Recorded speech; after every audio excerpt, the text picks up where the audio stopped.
Morning बच्चों। आज की वर्कशीट है वर्कशीट नंबर 59, डेट है 23/11/2020। सब्जेक्ट है साइंस, क्लास है 10th।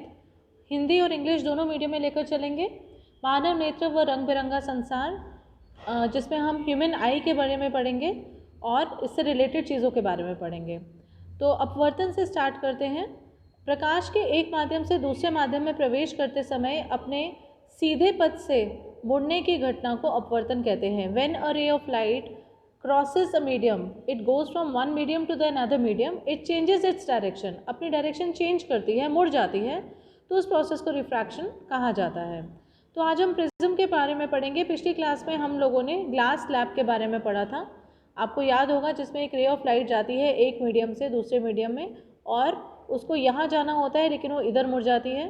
फिर इसे ये अभिलंब होता है, ठीक है, लेकिन इसको इधर आना चाहिए लेकिन ये उधर चली जाती है। तो ये एक मीडियम से दूसरे मीडियम से ये हम लोगों ने रिफ्रैक्शन पढ़ा ग्लास स्लैब में अच्छे से, ठीक है।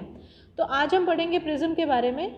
ये सामान्यतः कांच का बना होता है, ठीक है। इसमें 2 त्रिकोणीय आधार व 3 आयताकार पार्श्व सतहें होती हैं। मतलब यहाँ पर हम लोगों के पास क्या होता है कि एक ये प्रिज्म है और यहाँ से ये रे ऑफ लाइट जाती है, ये है अभिलंब, ठीक। और लेकिन ये जो है रे ऑफ लाइट ये यहाँ मुड़ जाती है, ये देखिए, राइट, ऐसे ये वाली जो सीधी लाइन है वहाँ मुड़ जाती है। उसके बाद इसको जाना होता है ऐसे, ठीक है, ये देखिए ना, ऐसे जाना होता है लेकिन ये यहाँ पे मुड़ जाती है। इसको निर्गत किरण कहते हैं, इसको आपतित किरण कहते हैं और इसको क्या कहते हैं, अपवर्तित किरण। ये 3 चीज़ें जो हम लोगों ने क्लास लैब में पढ़ी थी। अच्छा, प्रिज्म का जो कोण होता है वो ये वाला होता है, जो ये, एक सेकेंड, प्रिज्म का जो ये कोण होता है वो ये वाला होता है, ठीक है।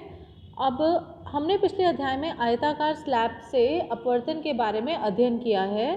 प्रिज्म से अपवर्तन उससे थोड़ा अलग है, क्योंकि प्रिज्म में जो निर्गत कोण होता है उसकी दिशा आपतित किरण की दिशा से भिन्न होती है, ठीक है। इसमें जो इसकी दिशा होती है वो आपतित किरण की दिशा से भिन्न होती है और इसी वजह से प्रिज्म में एक और बहुत ही इंटरेस्टिंग फिनोमेना होता है जिसको कि हम कहते हैं डिफ्रैक्शन। क्या कहते हैं? डिफ्रैक्शन। और उसको हिंदी में क्या कहा जाता है? विक्षेपण। सूर्य का श्वेत प्रकाश जब प्रिज्म में से होकर गुजरता है तो प्रिज्म श्वेत प्रकाश को 7 रंगों में बदल देता है। व्हेन सनलाइट जो है, when sunlight passes through the prism then it breaks the white light into the 7 colors, ठीक है। और ये जो कलर्स ये जो 7 कलर्स होते हैं, इस प्रोसेस को, वाइट लाइट को 7 रंगों में जो बांटने की प्रोसेस को विक्षेपण कहते हैं। और ये जो कलर्स होते हैं ये विबग्योर होते हैं, violet, indigo, blue, green, yellow, orange और रेड, ठीक है। तो ये विबग्योर कलर्स होते हैं और ये जो मतलब ये 7 रंग का जो बैंड है इसको हम क्या कहते हैं? स्पेक्ट्रम। क्या कहते हैं? Spectrum, okay. फिर है कि स्पेक्ट्रम बनने का कारण क्या है? देखो, स्पेक्ट्रम बनने का कारण ये है कि सूर्य का जो श्वेत प्रकाश है वो 7 रंग से बना होता है। आपको मालूम है जो सनलाइट है that is made up of 7 colours. हर रंग का अलग अलग तरंग दैर्घ्य होता है, मतलब हर जो कलर है उसकी जो वेवलेंथ होती है, वेवलेंथ मतलब लैम्डा, ठीक है, वेवलेंथ को लैम्डा कहते हैं, तरंग दैर्घ्य कहते हैं, वो अलग होती है। सूर्य का श्वेत प्रकाश जब प्रिज्म से गुजरता है तो उसमें उपस्थित सभी वर्ण अलग अलग कोण पर निर्गत होते हैं। मतलब ये देखिए, जब सूर्य का प्रकाश प्रिज्म से निकलता है तो ये क्या होता है, जितने भी ये कलर्स हैं वो अलग अलग इंटेंसिटी पे, अलग अलग वेवलेंथ पे ये निकलते हैं, ठीक है। तो उसी को हम स्पेक्ट्रम कहते हैं। लाल रंग का जो तरंग दैर्घ्य है, मतलब जो वेवलेंथ है, वो सबसे अधिक होती है और यह सबसे कम मुड़ता है। इसके लिए ये देखो, ये सबसे कम मुड़ता है, ठीक। तो कहने का मतलब ये हुआ, अगर तरंग दैर्घ्य ज़्यादा है तो वो कम मुड़ेगा, अगर वो तरंग दैर्घ्य कम है तो वो ज़्यादा मुड़ेगा, ठीक है। तो ये एक दूसरे के इन्वर्सली प्रोपोर्शनल होते हैं, ठीक है। इसी तरह से इंद्रधनुष की बात करें तो ये एक प्राकृतिक स्पेक्ट्रम है। यह वायुमंडल में उपस्थित जल की बूंदों द्वारा सूर्य के प्रकाश का विक्षेपण होने पर उत्पन्न होता है। इसमें जो जल की बूंदें होती हैं वो प्रिज्म की तरह से काम करती हैं और जब इनमें से सूर्य की रोशनी जाती है तो वह अपवर्तन होता है, उसके बाद फिर ये विक्षेपण हो जाता है, मतलब 7 कलर्स में वो बढ़ जाती है। फिर पूर्ण आंतरिक परावर्तन के पश्चात विक्षेपित होकर जल की बूंद से निर्गित होकर इंद्रधनुष का निर्माण करता है। कहने का मतलब यह है कि every drop of the water behaves like a prism, और जब सूर्य का प्रकाश उसमें से निकलता है तो उसमें विक्षेपण हो जाता है और 7 रंग हमें दिखाई देते हैं। ठीक है, ये वाला प्रोसेस दिया हुआ है। ये देखिए, ये सूर्य का प्रकाश है यहाँ से, और ये देखिए सूर्य का प्रकाश जो है ये क्या चाह रहा है, पहले इसमें अपवर्तन हुआ मतलब रिफ्रैक्शन हुआ, फिर विक्षेपण हुआ मतलब 7 कलर्स हमें नज़र आए, राइट। तो ये हम लोग अगर अपनी आँख से देखें तो ये विक्षेपण की वजह से हमें 7 रंग अच्छे से नज़र आते हैं। अब ये देखिए, हम लोगों ने ये पढ़ा ना कि लाल जितना ज़्यादा तरंग दैर्घ्य होगा उतना कम मुड़ेगा। ठीक है, तो उस मुड़ने को हम कहते हैं विचलन कोण। क्या कहते हैं? विचलन कोण।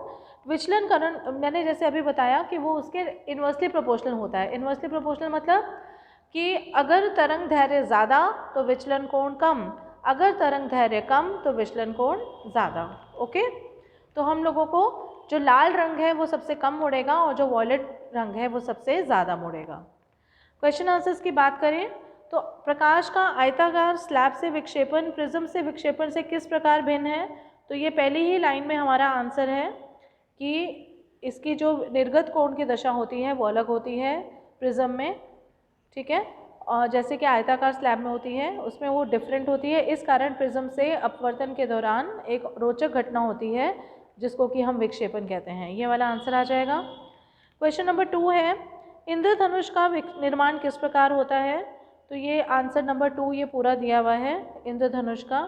कि आप पहले बताएंगे कि हर बूंद जो है वो किस तरह काम करती है, एक प्रिज्म की तरह काम करती है। पहले अपवर्तन होता है, वो फिर निक्षेपण होता है।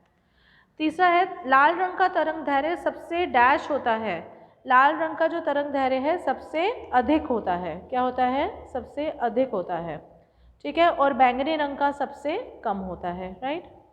फिर है, किसी प्रिज्म का विक्षेपण कोण किसे कहते हैं? तो विक्षेपण कोण क्या होता है? जो कि ये वाला देखिए यहाँ पर ये बना हुआ है विक्षेपण कोण, कि जो भी यहाँ पे विक्षेपण होगा उस वक्त जो कोण बनता है उसे हम विक्षेपण कोण कहते हैं। ठीक है, जो भी कलर का विक्षेपण होता है तो जो कोण बनता है उसे हम विक्षेपण कोण कहते हैं। ये रहा यहाँ पर, ये देखिए ये विक्षेपण हो रहा है और जो यहाँ पर एंगल बन रहा है विक्षेपण के वक्त उसको विक्षेपण कोण कहते हैं। ठीक है, तो आई होप आपको समझ आ गया होगा। कोई भी क्वेश्चन हो, कोई भी क्वेरी हो, आप कमेंट बॉक्स में पूछ सकते हैं। और अगर आपको कोई भी डिफ़िकल्टी हो तो you are always welcome and stay home, stay safe. Please do not forget to like, share and subscribe so that you get to know about the new notifications। और अच्छे से काम करिए, स्वस्थ रहिए, मस्त रहिए। Bye bye.